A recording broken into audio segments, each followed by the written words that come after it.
আজকে যে কারণের জন্য সুকান্ত মজুমদারকে গ্রেপ্তার করা হয়েছে সেটা ফ্যাসিবাদের চেয়ে অনেক জঘন্য জিনিস। মুখ্যমন্ত্রী মুখ হিসেবে যদি শুভেন্দুকে রেখে ভোট হয় তাহলে কি অনেকটা লাভ হবে? বিলক্ষণ লাভ হবে। এখানে এই রাজ্যে মুখ্যমন্ত্রীর মুখ একজন প্রয়োজন, কারণ সবাই জিজ্ঞেস করবে মমতা না হলে কে। এই প্রশ্নটা উত্তরপ্রদেশে করেনি, এই প্রশ্নটা মহারাষ্ট্রে করেনি, কারণ সেখানে এক দিল্লিতে করেনি, কারণ সেখানে একাধিক দলের মধ্যে ভোট হয়। কিন্তু পশ্চিমবঙ্গের ভোট হচ্ছে বাইনারি, একটি দল বনাম আরেকটি দল, বাকিদের কোনো অস্তিত্ব নেই। যেমন সিপিএম এবং একদা প্রবল প্রতাপান্বিত সিপিএম এবং কংগ্রেস দুজনের কারোরই কোনো অস্তিত্ব নেই। তো সেই হিসেবে মমতার বিপরীতে কে সেটা তো মানুষ জানতে চাইবেন। তো অবশ্যই শুভেন্দুকে মুখ্যমন্ত্রীর মুখ করা উচিত। এই বিষয়ে আমি যে একটা উল্টো মত শুনতে পাই যে এখন নাকি সময় নেই, এখন শুভেন্দু ঘর গুছিয়ে উঠতে পারবেন না, এগুলো বাজে কথা। প্রথম কথা তো অনেকদিন আগেই করা উচিত ছিল, কিন্তু সেটা যদি নাও করা হয় তাহলেও এখন শুভেন্দুর হাতে দলের সম্পূর্ণ কর্তৃত্ব দেওয়া উচিত, কারণ উনি একমাত্র কর্মীদের মধ্যে, কার্যকর্তাদের মধ্যে যথাযথ উৎসাহ সঞ্চার করতে পারেন, আর কেউ পারবেন না বলে আমার বিশ্বাস। তাকে প্রশ্ন করতে পারবে না, এ কি ঈশ্বর নাকি? যে মমতাকে প্রশ্ন করতে পারবে না? পৃথিবীর সকলকে প্রশ্ন করা যেতে পারে, 100 বার প্রশ্ন করা যেতে পারে মমতাকে, কেন প্রশ্ন করবে না? তো সবার মাঝখানে কেন করবে না? কুণাল ঘোষ মমতার পয়সায় খায়, কুণাল ঘোষ মমতার পয়সায় বেঁচে আছে। কুণাল ঘোষ যদি মমতা না থাকে, মমতা টাকা না দেয়, তাহলে কুণাল ঘোষকে ডাস্টবিন খুঁটে খেতে হবে। কিন্তু বাকি সকলের তো সেই অবস্থা নয়। তারা কেন মমতাকে প্রশ্ন করতে পারবে? পুলিশের ভূমিকাটা সবচেয়ে নিন্দার। তৃণমূলের যাদের আমি কেওড়া বলি, কারণ এর চেয়ে ভালো কোনো শব্দ আমার জানা নেই বাংলা ভাষায়, প্রকাশ মজুমদার পয়সা খরচ করে লাথি খেয়ে কচুবনে পড়েছিলেন জিতবার জন্য, তখন ছিলেন বিজেপিতে। সেই জয়প্রকাশ মজুমদার পরে চলে গেলেন তৃণমূলে, আগে ছিলেন কংগ্রেসী। এই পরিযায়ী রাজনীতি এবং কচুবন বিহারী এরই বা কি গুরুত্ব দেবার? বাস্তবে ব্যাপার হচ্ছে কি, যে তৃণমূল একটি লোকের পার্টি, একটি মানুষের পার্টি, তার নাম মমতা বন্দ্যোপাধ্যায়। বাকিরা ইঁদুর বা আরশোলার চেয়ে কিছু বড় নয়। এরা এরা উঠে দাঁড়াবার ক্ষমতা নেই। এদের যদি খুব বেগ পায় তাহলেও তাদের পায়খানায় যাওয়ার ক্ষমতা নেই, যদি না মমতা ব্যানার্জি বলে দেন যে হ্যাঁ এবার আপনি যেতে পারেন। শুভেন্দু অধিকারীকে রাজ্যের মুখ করতে চায় এই মুহূর্তে বিজেপি। আমার সঙ্গে রয়েছেন প্রাক্তন রাজ্যপাল তথাগত রায়। এই সিদ্ধান্তকে কেমন? আমি বহুদিন ধরেই বলে আসছি যে শুভেন্দু অধিকারীর হাতে রাজ্যের বিজেপির ভার দেওয়া উচিত, কারণ আজকে লড়াকু নেতা, খুব বলিয়ে কইয়ে নেতা হিসেবে, রাজনৈতিক অভিজ্ঞতা সম্পন্ন নেতা হিসেবে শুভেন্দু অধিকারীর প্রতিদ্বন্দ্বী কেউ নেই। তার মানে তো এই নয় যে আমি অন্য নেতাদের ছোট করছি, কিন্তু তাদের মধ্যে শুভেন্দু অধিকারী সর্বাগ্রগণ্য।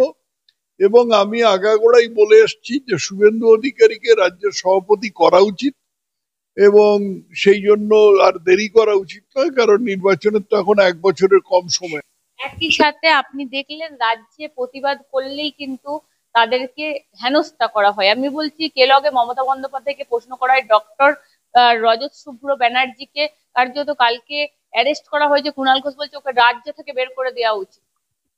কুণাল ঘোষ একটা ভাঁড় বললে তো কিছুই বলা হলো না, কারণ কুণাল ঘোষ যে কথাটা দিয়ে নিজের রাজনৈতিক জীবন আরম্ভ করেছিল, সেটা হচ্ছে মমতা ব্যানার্জির বাড়িতে সারদার সমস্ত টাকা রাখা আছে এবং মমতা ব্যানার্জিকে জেলে পাঠানো উচিত।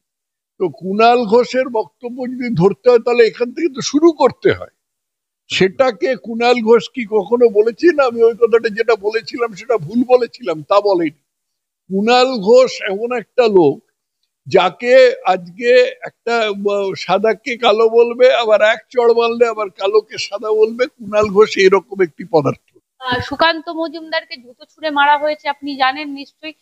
সেখানে কুণাল ঘোষ আবার কটাক্ষ করছে, বলছে ও সুকান্ত মজুমদার পাল্টা তাদেরকে কথা বলাই সুকান্ত মজুমদার ওখানে তিনি বলছে, ও সুকান্ত মজুমদার আপনি এত শিক্ষিত, আপনি তো চ্যাংড়ার মতো আচরণ করছেন, আপনাকে তো লোকে খায়ের ড্যাশ ড্যাশ দিয়ে তিনি বলছে ছেলে ভাববে। এই ধরনের আক্রমণ কুরুচি। যে ব্যাপারটা হয়েছে সেটাতে পুলিশের ভূমিকাটা সবচেয়ে নিন্দার। তৃণমূলের যে যাদের আমি কেওড়া বলি, কারণ এর চেয়ে ভালো কোনো শব্দ আমার জানা নেই বাংলা ভাষায়, তৃণমূলের যাদের আমি কেওড়া বলি তাদের এইরকমই আচরণ।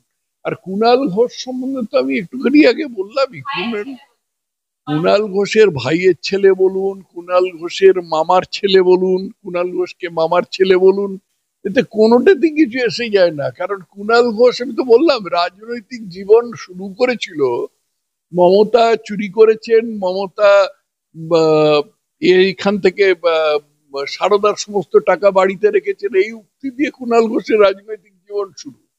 কুণাল ঘোষ, আবার বলছি যে মমতা যদি দয়া না করে কুণাল ঘোষকে ডাস্টবিন খুঁটে খেতে হবে। কুণাল ঘোষের কোনো কথার কোনো গুরুত্ব আছে? সামান্যতম গুরুত্ব আছে? জয়প্রকাশ মজুমদার এই ডক্টরকে বলছেন যে জালি ডক্টর, ভুয়ো ডাক্তার।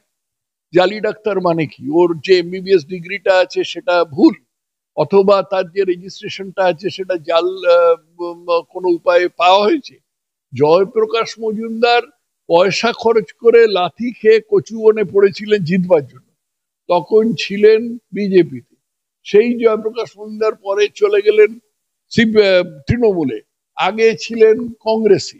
এই পরিযায়ী রাজনীতি এবং কচুবন বিহারী, এরই বা কি গুরুত্ব দেওয়ার? বাস্তবে ব্যাপার হচ্ছে কি, যে বলছি হরিশ চ্যাটার্জি, হরিশ মুখার্জি রোডে কেন বিজেপি নেতারা ঢুকতে পারবে না? তাদেরকে পুলিশ কেন আটকে রাখবে? কালকে সুকান্ত মজুমদারকে দীর্ঘক্ষণ আটকে রেখে অ্যারেস্ট করা হয়েছে, কারণ অভিষেক বন্দ্যোপাধ্যায়ের পাশের বাড়িতে তিনি যেতে চেয়েছিলেন, যাওয়া যাবে না, নাকি সিকিউরিটি বিঘ্নিত হবে। অভিষেক বন্দ্যোপাধ্যায় সিকিউরিটি বিঘ্নিত হবে বলে উনি বাড়িতে যেতে পারবেন না? এরপরে তো বলবেন যে এই পাশের বাড়িতে যে ডাক্তার থাকেন তিনি নিজের বাড়িতেও ঢুকতে পারবেন না। উনি নিজের বাড়িতে ঢুকছেন কি করে?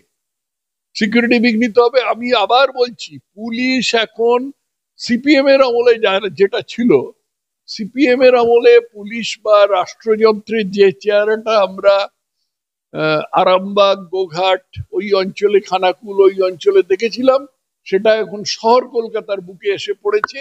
এবং সেটা এক হিসেবে ভালো, কারণ এই যে পচনের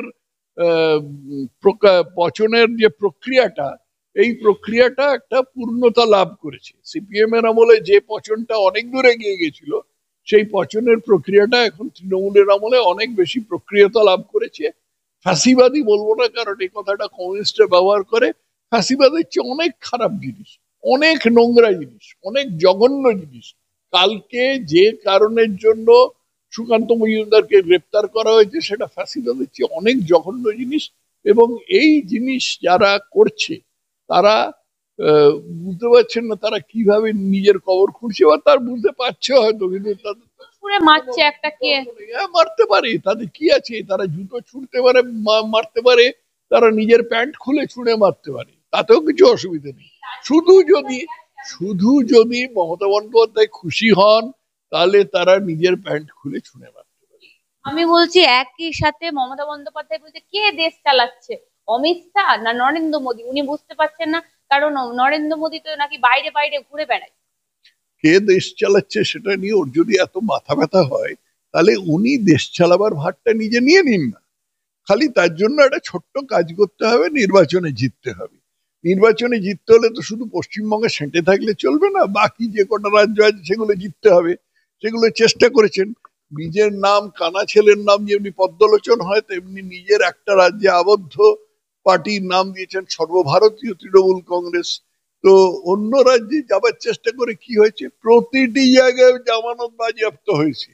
কোন জায়গায় তিন অঙ্কের বেশি ভোট পাননি, অর্থাৎ 1000-এর বেশি ভোট পাননি, জামানত বাজেয়াপ্ত হয়েছে।